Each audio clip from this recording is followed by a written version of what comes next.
We have motivation. This is where, again, if you're losing in a game, you'll be demotivated. Like if you're losing about 3-0, then you're demotivated to come back and your performance will drop.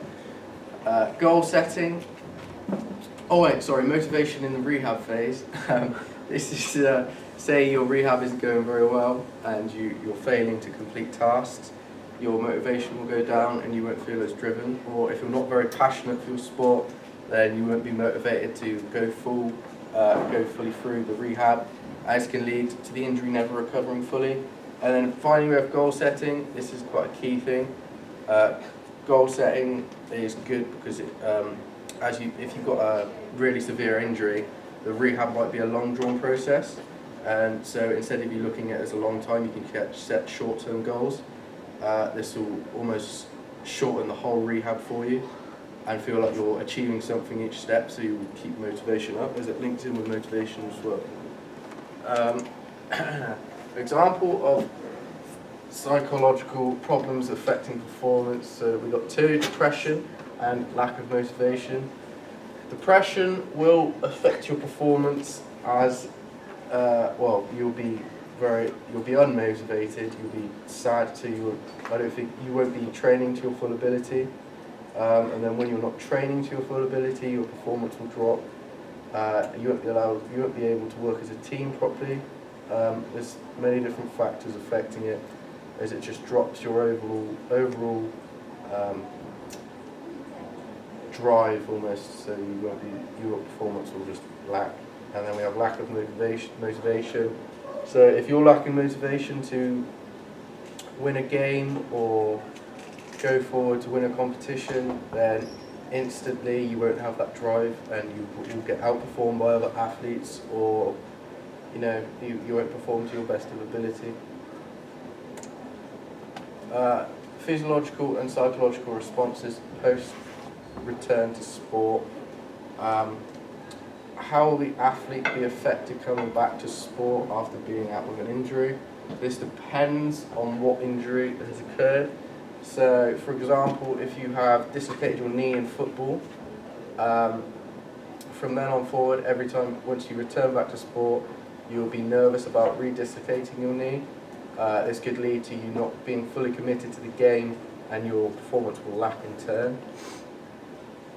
Or alternatively, if you've been out by a minor injury, then you might be raring to get back, and your motivation and your confidence level will be sky high as you're so keen to play.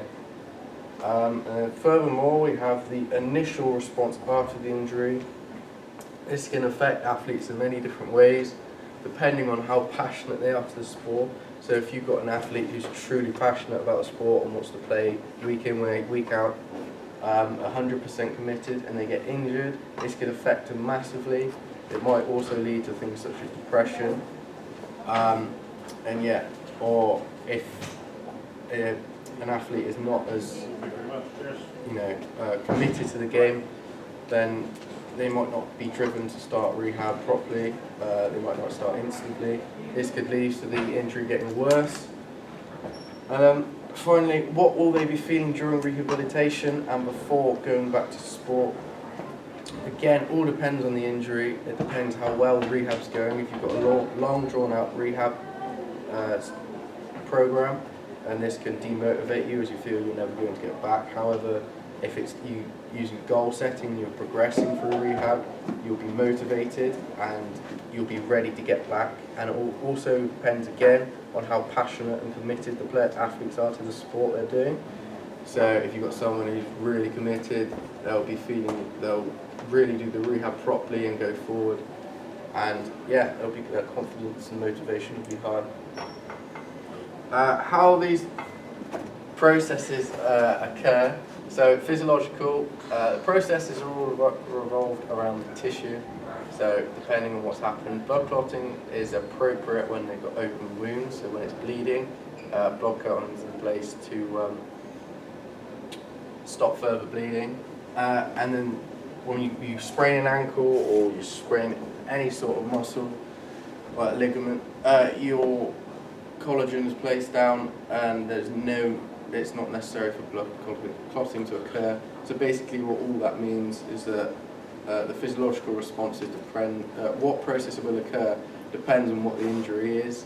So when you've got open wounds, open fractures also, clotting will occur. However, if it's a simple sprain, then clotting will not occur. And then you've got the psychological response, lack of motivation and the passion for sport. So as I've been already saying, it depends on how passionate the athlete is to the sport, and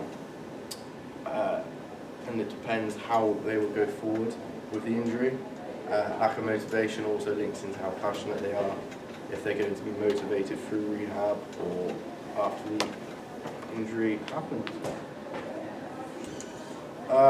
First aid application to injuries, so we have dislocation, open fracture, cramp, and a sprained ankle. Sprained ankle we've already been through. So we've got cramp. So for example, if a sprinter gets cramp in the quadricep, you will pull them to the side so they can relieve the cramp, stretch the muscle up gently and massage it. Apply an ice pack or heat pack to the muscle to relieve any pain. It's just making sure they're comfortable and the cramp will slowly go away. If you've got an open fracture, say there's been a bad football tackle and there's led to an open fracture in the leg, you do not move the injured player. You stop the bleeding. You stop the bleeding by applying pressure. Put the fracture into a splint to minimize discomfort. Apply ice to reduce swelling and pain. If the athlete is experiencing shock, lay them down, make them comfortable, and treat them for shock also. And then wait for emergency services. Just do not move the injured part. And then we have dislocation. If say during rugby, a player has dislocated their shoulder for a tackle, you keep the athlete still, keep them in place, do not move the injured area. Place something soft between that arm and the side of the chest to support it. And wait for emergency services and avoid popping the shoulder back in place using not trap a nerve or further make the injury worse. And that is it.